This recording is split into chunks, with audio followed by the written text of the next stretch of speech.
যে বরিশালে সে আইনজীবীর বিরুদ্ধে আইনগত ব্যবস্থা নেওয়া হয়েছে এবং তার বিরুদ্ধে মামলাও দেওয়া হয়েছে এবং তার আমি যতটুকু জানি তার আইনজীবী সনদ বাতিলের জন্য একটা প্রেয়ারও দেওয়া হয়েছে। তাহলে কি এই জায়গাটাতে কিন্তু বিএনপি তার নীতিগত অবস্থানে কিন্তু অটল আছে যে আমাদের স্বরাষ্ট্রমন্ত্রী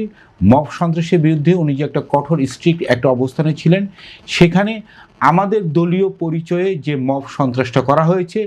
আমাদের দল সরকার থাকাকালীন সময় সেটাকে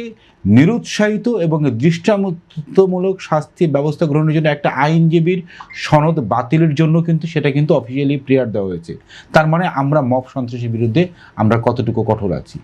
এটা অবশ্যই এটা আসলে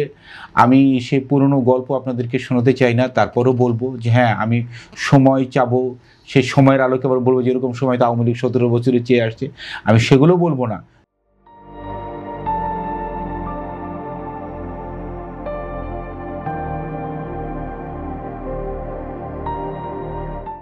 তবে এটুকু বলবো হ্যাঁ ইতিমধ্যে আমরা দেখতে পেয়েছি বাংলাদেশের মাননীয় প্রধানমন্ত্রী জনাব তারেক রহমান উনি সরকার গঠনের পর থেকে উনি একের পর এক উনি কিন্তু সব দৃষ্টান্তমূলক উনি কিন্তু এক সিদ্ধান্ত গ্রহণ করতেছেন, যেটা অনুকরণীয়, যেটা বাংলাদেশের রাজনীতিতে যেটা অভূতপূর্ব কিছু কিছু সিদ্ধান্ত উনি গ্রহণ করছেন এবং ওনার সেই সিদ্ধান্তের আলোকে কিন্তু আজকে আপনারা কিন্তু দেখতে পাচ্ছি যে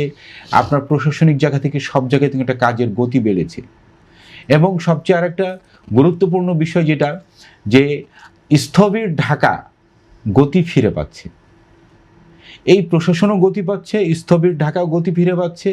সব কিছুতেই একটা পরিবর্তনের কাজের জন্য আমাদের সে কর্মকাণ্ডগুলো শুরু হয়েছে, পদক্ষেপগুলো শুরু হয়েছে। আমাদের মাননীয় প্রধানমন্ত্রী উনি দিন রাত উনি পরিশ্রম করে যাচ্ছেন এবং পাশাপাশি ওনার সরকারের মাননীয় মন্ত্রী যারা আছেন তারাও সেই লক্ষ্যে কাজ করে যাচ্ছেন। আমাদের যে 17টি বছর ধরে আমরা যে অনেক যে জায়গাগুলোকে ঘুণে ধরে খেয়ে ফেলেছে, আসলে ঘুণে ধরে জায়গাগুলোর প্রত্যেক আমি যে সিম্পল একটা উদাহরণ দিই, আমাদের বাসা বাড়িতে অনেকে দেখেছি উই পোকা যখন ঘুণে যখন খেয়ে ফেলে তখন আসলে ওই জায়গাটা কিন্তু রিপ্লেসমেন্টের কিন্তু কিছু থাকে না, ওই জায়গাটা কিন্তু আবার নতুন করে ওই জায়গাটা কিন্তু উঠে তুলে ফেলতে হয়, তা নাহলে কিন্তু উই পোকার ওই ঘুণে ধরা জায়গাটা কিন্তু পুরা ঘর থেকে শুরু করে পুরা বাড়ির সব কিছু কিন্তু খেয়ে ফেলে। তো 17 বছরে আসলে আমাদের এরকম অনেক জায়গাগুলোতে কিন্তু আসলে উই পোকা ঘুণে খেয়েছে এবং ওই জায়গাগুলো কিন্তু আমাদের এখন আমূল পরিবর্তন আনতে হচ্ছে। আমরা বিশ্বাস করি, বাংলাদেশ জাতীয়তাবাদী দল বিশ্বাস করে এবং আমাদের মাননীয় প্রধানমন্ত্রী জনাব তারেক রহমান সেই পরিবর্তনের লক্ষ্যে ওনার যে অদম্য যে মানসিকতা নিয়ে উনি কাজ শুরু করেছেন, ইনশাল্লাহ এটা রেজাল্টটা আমরা অত্যন্ত দ্রুতই আপনার আশার কথা নিয়ে আমরা ফিরতে চাই।